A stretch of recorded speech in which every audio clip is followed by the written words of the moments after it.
Welcome to Civ 201, your crash course on everything you need to know to take your first steps into this new age of civilization. I'm your professor, Alan Wheeler, and today we're chatting with guest speakers Ed Beach, the creative director, and Andrew Johnson, the senior historian at Firaxis Games, to learn about Civilization VII's civilizations. Let's get started.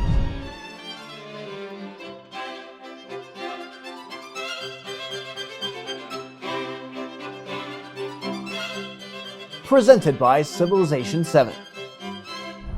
Welcome, Ed and Andrew. Tell the class about the playable civilizations in Civilization VII. So let me give a brief sort of introduction to how civilizations are organized and divided and what comprises a civilization. So we have over 30 civilizations that are launching with the game when it's first released. And they're broken up into our three ages. So we have civilizations from the Antiquity Age, the Exploration Age, and the Modern Age. Each civilization is more than just that one little unique ability that you see when you first look at their list of abilities. Because civilizations come with multiple unique units. They come with some piece of unique infrastructure that would allow you to either improve tiles around all your cities in a certain way, or perhaps take special buildings for that civilization and create what we call a unique quarter, which you can have one of in each of your cities. And that's a special sort of PowerPoint where, for instance, the Greeks can create their Parthenon quarter, and that has multiple buildings in it that are, when combined together, give you a special ability. Civilizations also have a unique culture tree, and that's why the simple statement of their ability, when you first look at it, is really sort of an understatement of all the bonuses you get with a civilization, because as you move through that unique culture tree and invest culture in those very Civ-specific type of bonuses and activities, you're going to unlock more and more power. Typically, that's where some of the unique infrastructure pieces come into play, but also it gives you the ability to amp up your game in all sorts of different areas. And you get new traditions too. As you go down that unique civic tree, you get new social policies or new... Right. So we still have governments that receive social policies just like we did in previous games. But if you have a social policy that is unique to that particular civilization, that's called a tradition. And those are typically more powerful than the regular social policies. The other cool thing is a lot of the things that we're talking about here in the civilization carry forward with you from one age to the next. So you'll be able to keep all those unique quarters. You'll be able to keep the traditions that you've unlocked and use them in your later governments with your later empires. What kinds of special abilities or bonuses do each of these leaders possess? So we do have a new system for the way leaders are attached to civilizations. In previous Civ games, they were sort of hardwired in, and that one leader could only be played with a specific civilization.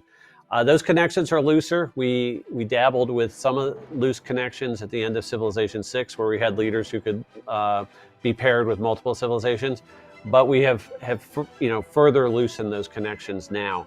So what happens is when you start a game, the first choice you make is which leader you're going to play as, and that sort of persona becomes your avatar throughout that playthrough. And you will typically launch into the Antiquity Age first, but you have the option to jump in as the Exploration or the Modern Age. And as soon as you choose which age you're going to play with, the game will make 2-3 suggestions as to which civilizations make sort of a historic sense or some other geographic sense, some type of linkage between that civilization and that leader, so that they become a sort of natural pairing. So for instance, we have Augustus, Caesar, and obviously he was very associated with Rome.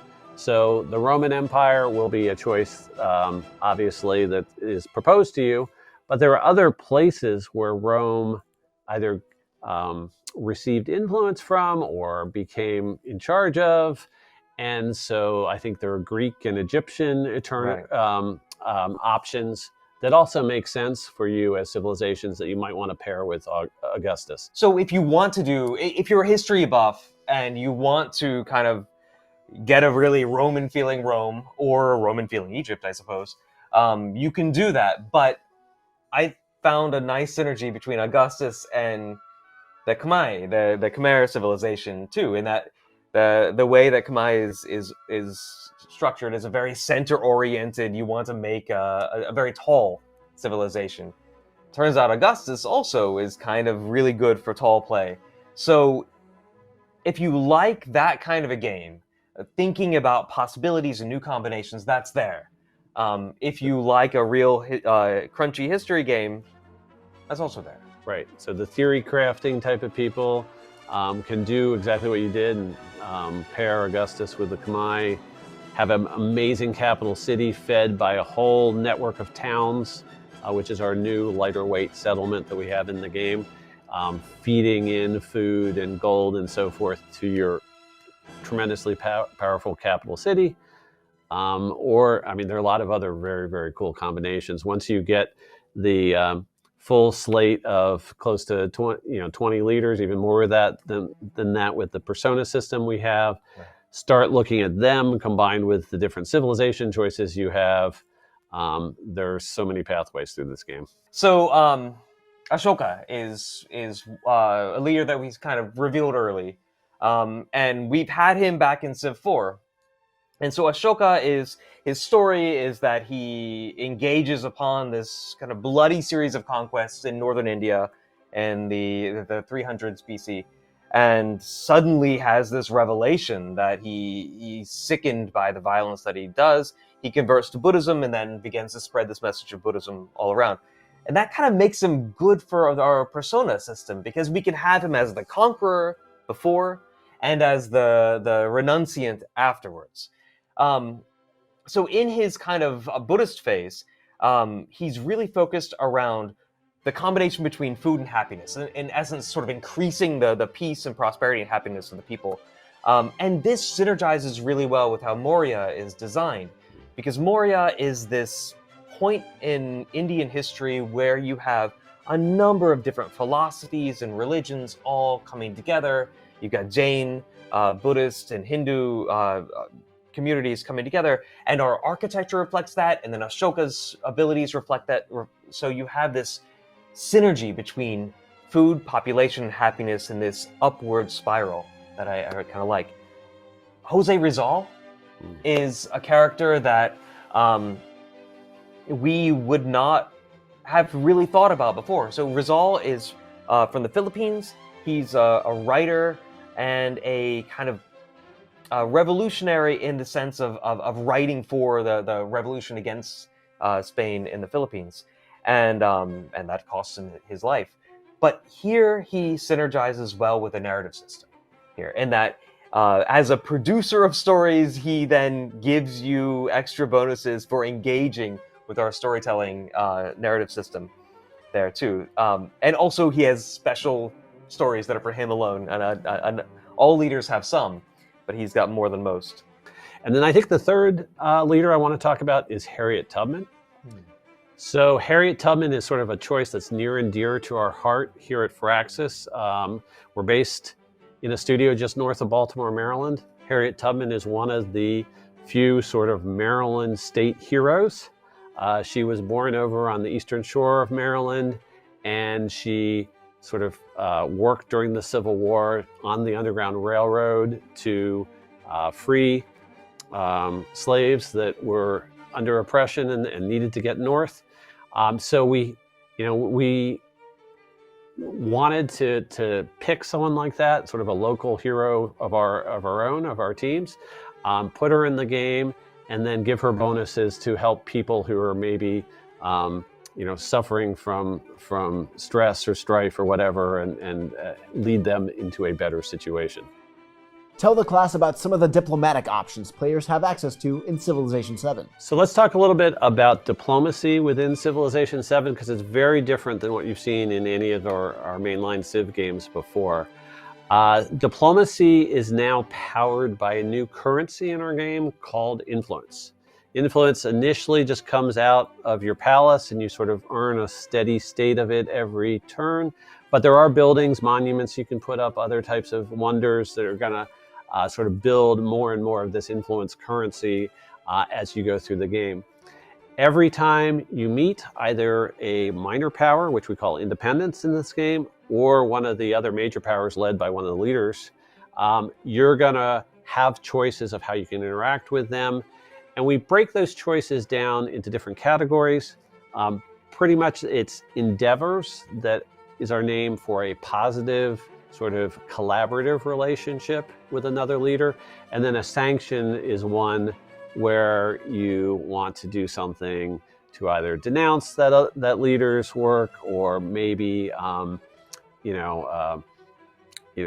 show your disapproval. But still above board. Above board, yeah. Right. And then there's a third type of endeavor. These take a little bit longer in our game to unlock, where you're actually spending that diplomatic currency on an espionage action where you are below, the public eye, going in trying to steal something from them, whether it's a technological secret or whatever. You have Machiavelli as a leader. He earns extra influence currency over other players, over the other leaders, so he can do a little bit more of the diplomacy, and we can gate things that way. And Tubman, for instance, is very good at doing espionage kind of actions to reflect her activity in the Civil War. Are there new pathways to achieve victory? In our game, we have what we call a campaign, and that a campaign is when you take multiple ages, string them together, and play through them, doing the transition from one civ to another when you hit each of those age end and beginning points. When you get to your final age, you're going to be proceeding down the legacy paths of science, culture, military, and economics, just like in the previous ages. But when you finish one of those legacy paths in the final age, that will allow you to go for a victory, which is going to finish off the games with sort of a sudden death win for you in a particular area. And these victories will feel familiar to Civilization players, so there still is a science victory where you are developing the rocketry technology and blasting off into space. But these are all like special projects that you have to undertake at the end of one of those trees to finish it off and cap off that victory and show that, yes, you're the preeminent leader in science, culture, or whatever, that nobody can question. What I think is cool about the way that things are split up into different ages now is that it's not like from the very beginning you have to be fixated on, I'm going for a science victory in this game. I think sometimes in previous iterations you had to have your end goal in mind from the very first city that you founded. Now you don't necessarily have to do that. You can go through and have a militaristic campaign to round out antiquity, and then go for a scientific perspective later on.